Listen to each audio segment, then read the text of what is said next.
আসসালামু আলাইকুম। নবম শ্রেণীর প্রিয় শিক্ষার্থীবৃন্দ, তোমরা সবাই কেমন আছো? আশা করি ভালো আছো। আমরা অন্যান্য বারে নয়, অর্থাৎ প্রতিবারের নয়, তোমাদের যে অ্যাসাইনমেন্ট প্রদান করা হয়েছে, অর্থাৎ মাধ্যমিক উচ্চ মাধ্যমিক শিক্ষা অধিদপ্তর কর্তৃক যে অ্যাসাইনমেন্ট তোমাদেরকে প্রেরণ করা হয়েছে, পঞ্চম সপ্তাহের অ্যাসাইনমেন্ট, সেই অ্যাসাইনমেন্টের সমাধান ক্লাস নিয়ে আজকে আমি তোমাদের সাথে আলোচনা করব। আশা করি তোমরা আমার সাথেই থাকবে। এবং আরেকটা বিষয় হচ্ছে যে আমার এই চ্যানেলটি নতুন, তরিকুল সায়েন্স কেয়ার। এই ক্লাসটি যদি ভালো লাগে সবাই চ্যানেলটা একটু শেয়ার করবেন, যাতে নতুন নতুন ভিডিও আমি আপনাদের জন্য উপহার দেওয়ার চেষ্টা করছি এবং প্রত্যেকটা চ্যাপ্টার ভিত্তিক সেই ভিডিওগুলো আপনার নোটিফিকেশনের মাধ্যমে পেয়ে যাবেন। চ্যানেলটি সাবস্ক্রাইব করবেন এবং পাশের বেল আইকন বাটনে ক্লিক করে রাখবেন। তাহলে আমরা আজকে শুরু করি। দেখি আমাদের আজকের নির্ধারিত কাজ বা অ্যাসাইনমেন্ট কী দেওয়া আছে। একটা উদ্দীপকটা একটি দেখে রাখি। এই সপ্তাহে একটি উদ্দীপকের মাধ্যমে একটা সৃজনশীল প্রশ্ন তোমাদেরকে দেওয়া হয়েছে, সেটা আমরা আজকে আলোচনা করব। অ্যাসাইনমেন্ট বা নির্ধারিত কাজ 2 নম্বর। 400 সেন্টিমিটার কিউব আয়তনে একটি বস্তুর বাতাসে ওজন 19.6 নিউটন। একটি বস্তুর বাতাসে ওজন 19.6 নিউটন। পানিতে নিমজ্জিত করলে বস্তুটির ওজন 15.68 নিউটন হয়। আমরা জানি যে বস্তুর বাতাসে যা ওজন হয়, তরলে বা পানিতে নিমজ্জিত করলে তার থেকে ওজন কম হয়। এই দুইটার বিয়োগফল হচ্ছে হারানো ওজন। এই দুটা বিয়োগ করলে আমরা দেখছি পানিতে ডোবালে বস্তুটার ওজন কিছু কম হয়। পরীক্ষণীয় স্থানে অভিকর্ষ ত্বরণ G = 9.8 metre per second square. আমরা জি এর মান জানি। ক নম্বর প্রশ্ন হচ্ছে প্যাসকেলের সূত্র বিবৃতি করো। খ নম্বর নির্দিষ্ট গভীরতায় চাপ তরলের প্রকৃতির উপর নির্ভরশীল ব্যাখ্যা করো। গ নম্বর হচ্ছে উদ্দীপকের বস্তুটির ঘনত্ব নির্ণয় করো। ঘ নম্বর হচ্ছে উদ্দীপকের তথ্যটি আর্কিমিডিসের সূত্রকে সমর্থন করে কিনা গাণিতিক বিশ্লেষণ সহ মতামত দাও। তাহলে আমরা শুরু করি। প্রথম প্রশ্ন দেখো যে প্যাসকেলের সূত্রটি বিবৃতি করো। ক নম্বর প্যাসকেলের সূত্র। আমি তোমাদের সুবিধার্থে বোর্ডে লিখে সমাধান করার চেষ্টা করছি। প্যাসকেলের সূত্র, সূত্রটা হচ্ছে কোনো আবদ্ধ পাত্রে তরল বা বায়বীয় পদার্থের উপর বায়বীয় পদার্থের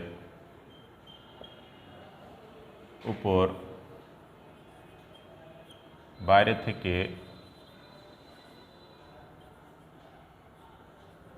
চাপ প্রয়োগ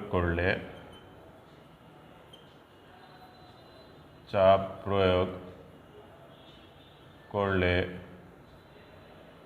সেই চাপ না কমে পাত্রের সব দিকে সমানভাবে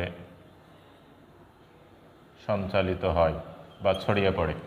সমানভাবে ছড়িয়ে পড়ে, সঞ্চালিত হবে অথবা ছড়িয়ে পড়ে এবং পাত্রের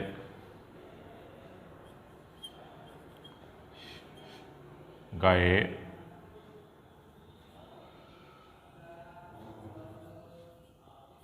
লম্বভাবে ক্রিয়া করে। পাত্রের সংলগ্ন গায়ে, সংলগ্ন কথাটা এখানে দিলে সুবিধা হয়, সংলগ্ন গায়ে লম্বভাবে ক্রিয়া করে। অর্থাৎ কোনো আবদ্ধ বা তরল বা বায়ু পদার্থের উপর যদি আমরা বাইরে থেকে কোনো চাপ প্রয়োগ করি, সেই চাপ বিন্দুমাত্র না কমে গিয়ে পাত্রের সব দিকে সমানভাবে ছড়িয়ে পড়ে এবং এই চাপটা কী হবে, পাত্রের সংলগ্ন গায়ে লম্বভাবে ক্রিয়া করে। এই হচ্ছে ক নম্বর প্রশ্নের আনসার। এটুকু হচ্ছে ক। এবার আমরা খ নম্বর প্রশ্নটা দেখি। খ নম্বর প্রশ্ন বলছে নির্দিষ্ট গভীরতায় চাপ তরলের প্রকৃতির উপর নির্ভরশীল ব্যাখ্যা করো। নির্দিষ্ট গভীরতায় চাপ তরলের প্রকৃতির উপর নির্ভরশীল ব্যাখ্যা করো। সেক্ষেত্রে আমরা প্রথমে চাপের সংজ্ঞাটা দিতে পারি, যেহেতু অনুধাবনমূলক প্রশ্ন। চাপ কোনো বস্তুর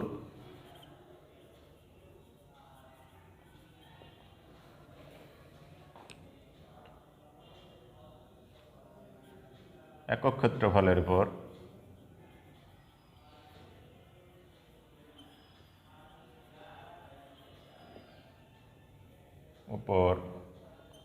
লম্বভাবে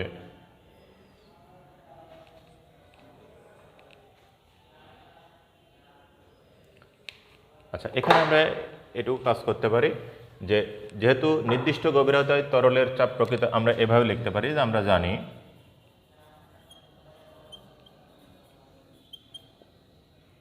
তরলের অভ্যন্তরে কোনো বিন্দুতে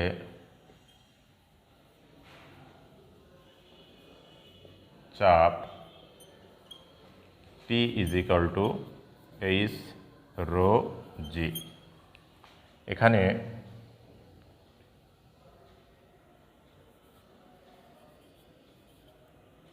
H = তরলের উচ্চতা, rho = তরলের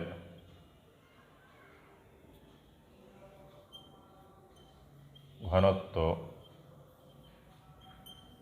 এবং G = অভিকর্ষ ত্বরণ।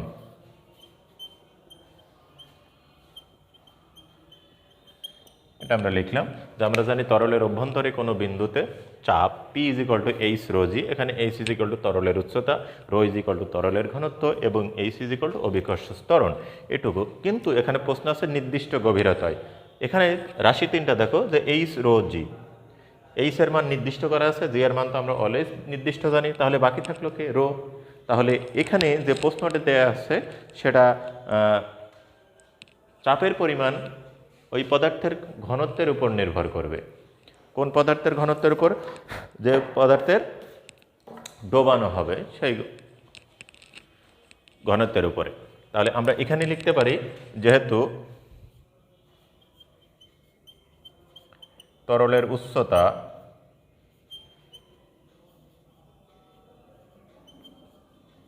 H এবং অভিকর্ষ ত্বরণ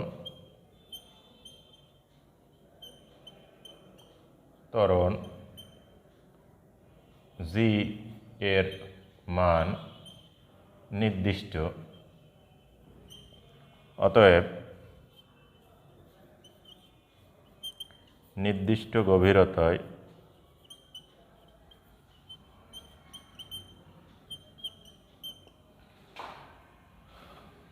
চাপ তরলের ঘনত্বের উপর নির্ভরশীল।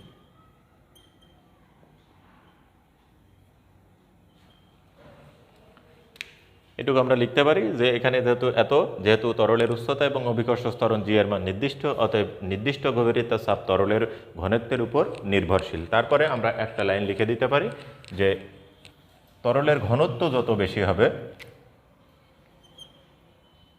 অতএব তরলের ঘনত্ব যত বেশি হবে চাপের মান তত বেশি হবে। এটুকু আমরা লিখতে পারি। তরলের ঘনত্ব যত বেশি হবে চাপের পরিমাণ তত বেশি হবে, তরলের ঘনত্ব যত কম হবে চাপের পরিমাণ তত কম হবে। এইটুকু আমরা খ নম্বর প্রশ্নে লিখলে হয়ে যাবে ইনশাআল্লাহ। আশা করি বুঝতে পেরেছ। গ নম্বর প্রশ্ন হচ্ছে উদ্দীপকের বস্তুটির ঘনত্ব নির্ণয় করো। আমরা জানি ঘনত্বকে আমরা কি দ্বারা প্রকাশ করি? রো দ্বারা। আমরা ঘনত্বকে, এটা হচ্ছে গ নম্বর প্রশ্ন। আমরা প্রথমে লিখে নিই যে আমরা জানি ঘনত্ব রো m/v, এটা আমাদের সূত্র। এখানে কি কি দেওয়া আছে খেয়াল করো। এখানে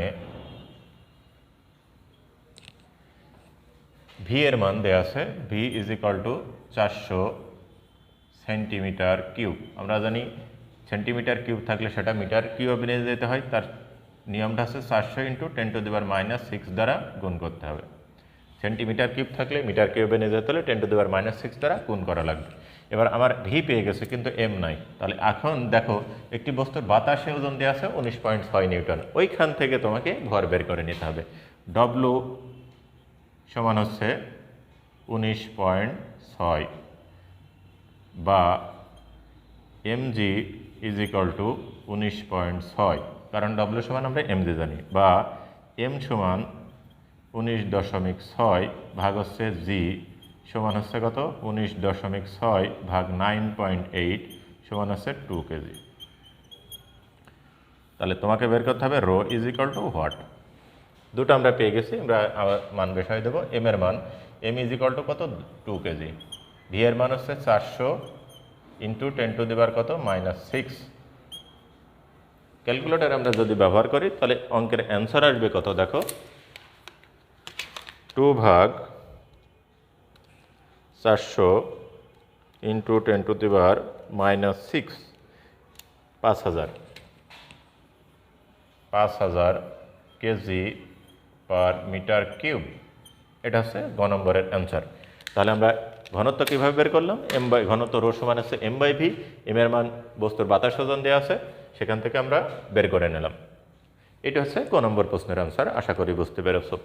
ঘ নম্বর প্রশ্ন বলছে যে উদ্দীপকের তথ্যটি আর্কিমিডিসের সূত্রকে মেনে চলে কিনা।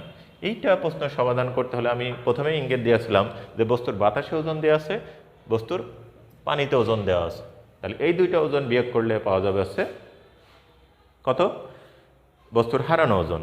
আর আর্কিমিডিসের সূত্রটা কি, আর্কিমিডিসের সূত্র হচ্ছে বস্তুর হারানো ওজন হবে বস্তু কর্তৃক অপসারিত তরলের ওজনের সমান। এই দুইটা পার্ট আমাকে এখানে করতে হবে। তাহলে প্রথমে আমরা লিখে নিই যে কী কী দেওয়া আছে, যে এখানে বাতাসে ওজন W is equal to 19.6 newton, পানিতে ওজন W1 is equal to 15.68 newton, V is equal to অর্থাৎ আয়তন V is equal to 400 centimetre cube, এটাকে মিটার কিউব নিয়ে গেলে হবে 400 into 10⁻⁻6 metre cube. Rho is equal to যেহেতু পানিতে ডোবানো আছে, রো হচ্ছে 1000 kg per metre cube, G এর মান 9.8 মিটার পার সেকেন্ড স্কয়ার। তাহলে প্রথমে আমাদের টার্গেট হচ্ছে এই দুইটার বিয়োগফল করে হারানো ওজন বের করব। অতএব হারানো ওজন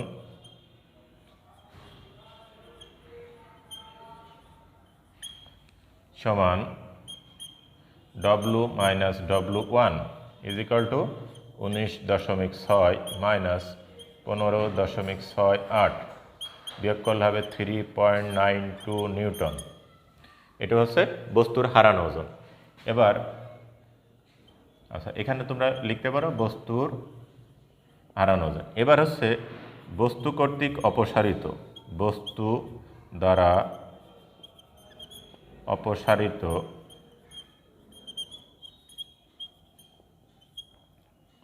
তরলের ওজন সমান ভি রো জি। এখানে যেহেতু আমরা রো ব্যবহার করেছি, এটা মানগুলো বসাই দিলে হবে 400 ইন্টু 10⁻⁻6 ইন্টু রো এর মান 1000, জি এর মান হচ্ছে 9.8, গুণ করলে হবে 3.92 নিউটন। যেহেতু বস্তুর হারানো এবং বস্তু দ্বারা অপসারিত তরলের ওজন সমান, অতএব পরে লিখবা, অতএব উদ্দীপকের তথ্যটি আর্কিমিডিসের সূত্রকে সমর্থন করে। এই হচ্ছে তোমাদের এই প্রশ্নের অ্যান্সার, অর্থাৎ ক খ গ ঘ আমরা সবগুলো অ্যান্সার শেষ করলাম। এইটুকু তোমরা লিখে দেবে। আর এটার অ্যাসাইনমেন্টের শিরোনামটা কি দেবে, অ্যাসাইনমেন্টের শিরোনাম হচ্ছে, তোমরা একটু খেয়াল করবা যে পদার্থের অবস্থা ও চাপ, এটা দিয়ে দিলে হবে। শিরোনামটা হচ্ছে শিরোনাম, অ্যাসাইনমেন্টের শিরোনাম পদার্থের অবস্থা ও চাপ। এটুকু অ্যাসাইনমেন্টের শিরোনাম। আশা করি বুঝতে পেরেছো। তোমরা ভালোভাবে অ্যাসাইনমেন্টগুলো সম্পন্ন করবে এবং এইভাবে যদি তুমি উত্তরটা লেখো তাহলে আশা করি তুমি ভালো মূল্যায়নের যে গ্রেডটা দিয়েছো অতি উত্তম গ্রেডে পেতে তোমাদের সুবিধা হবে।